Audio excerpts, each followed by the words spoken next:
Олон улсын гэрээний тухай энэ үндсэндээ бол бид нар нэг хоёр хуультай болчиход байна л да. Өнөөдөр 93 оны хууль хэрэгжээд байж байна. 16 оны 12 сарын 1-нд бидний баталсан бас хууль хэрэгжээд байна. Энийг одоо бид нар юу гэж хэлэх юм? Процессын алдаа болсон гэх юм уу? Эсвэл бол одоо зарчмын алдаа болсон гэж ойлгож үзэх юм уу? Тэрүүн дээр бас бодолтой байхгүй бол нэгэнтээ хууль санаачлагчийн олон улсын гэрээний тухай хуулийг шинжилсэн найруулгыг оруулж ирж байгаа бол нөгөө өмнөх хуулиа хүчингүү тооцоолдог тийм дараалал байдаг. Гэтэл тэрийг хийгээгүй. Энэ нь бол хит их баярлснаас нөгөө хуулиа батлуулсандаа хит их баярлснаас болоод хүчингүү болгоогүй юм уу? Эсвэл бол одоо хит их балмагцснаасаа болоод энийг хүчингүү болгоогүй юм уу? Тэрийг нь ерөөсө бас ойлгохгүй болчиход.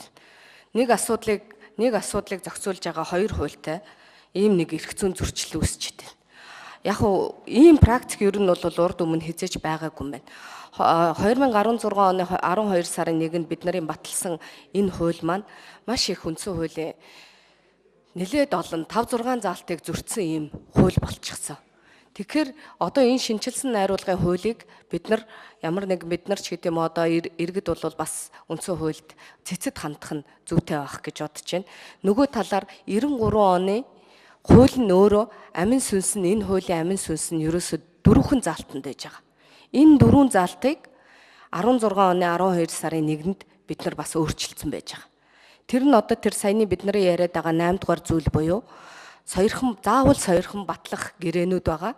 Заавал сойрхон батлахгүй гэрээнүүд байж байгаа. Тэр заавал сойрхон батлахгүй гэрээнд бол татврын асуудал ороод ирсэн. Их хурл ерөөсөө татврыг их хурл бүрэн эрх нь байдаг. Татврыг чөлөөлөх, хөнгөлөх асуудал бол зөвхөн их хурлын бүрэн эрх. Өөр ямар нэгэн субъект юм уу гадаад харилцааны яам эсвэл бол засгийн газар татвараас чөлөөлж хөнгөлдгөө. Энүүнийг зөрчсөн байж байгаа. 23 дугаар зүйл. 23 дугаар зүйл бол ерөөсөө энэ хуулийн бас амин сүнс нь. 23 дугаар зүйлийг одоо бол зөвхөн олон улсын гэрээг бүртгүүлэх ажлыг л оруулчихсан байгаа. Үндсэндээ энэ 23 дугаар зүйлийн одоо 93 оны нэлээд олон хоёр заалтыг нь цуцалсан байж байна.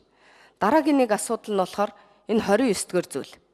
29 дугаар зүйл нь болохоор бидний сойрхон баталсан олон улсын гэрээг цуцлах, олон талт олон улсын гэрээнээс гарах, олон улсын гэрээний үйлчлэлийг төр зогсоох хэсгийг засгийн газрын саналыг үндэслэж их хурл бусад олон улсын гэрээний хувьд засгийн газар энэ хуулийг 29-ийн 1-ийг үндэслэж шийдвэрлэнэ гэсэн байж байгаа. Тэгэхээр нөгөө бидний Эрдэнэтийн 49%-ийг үндсэндээ их хурлаар шийдэж гэрээг цуцлах ёстой байсан чинь одоо бол энэ шинжилсэн найруулгаар ерөөсөө ийм боломжтой болчиход байгаа. Засгийн газар хийх боломжтой болчиход байгаа.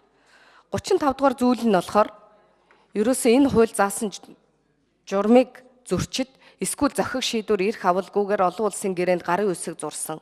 Олон улсын гэрээнд Монгол улсыг заавал биелүүлэх зөвшөөрлийг илэрхийлсэн албан тушаалтны буруутай үйлдэлийг үндэслэн тухайн олон улсын гэрээг Монгол улсын хувьд хүчингүү тооцоолох асуудлыг ганцхан гадаад харилцааны асуудал хариуцсан эрхэлсэн төрийн захиргааны төв байгууллага олон улсын хэмжээний дагуу шийдвэрлүүлнэ гэсэн заалт оруулж байгаа. Энэ нь өөрөө бас л улсын их хурлын бүрэн эрхэд халтцсан асуудал болоод байна. Иймэрхүү маягаар одоо энэ хуулийг бол одоо бас дэмжиж болмооргүй байгаамаа. Нөгөө талаар тэр 8 дугаар зүйл нь бол бас л заавал сойрхон батлахгүй нөгөө татврын асуудал ороод ирчихсэн байж байна. Ийм учраас 93 оны энэ хуулийг одоо хүчингүү болгох эсэх асуудлыг нь шийдэж агаад хүчингүү болгохгүйгээр харин эсрэгээр энэ 16 оны 1 сард бидний баталсан хуульд дахиж нэмэлт өөрчлөлт оруулах нь зүйтэй юм болов уу гэж ойлгож байна.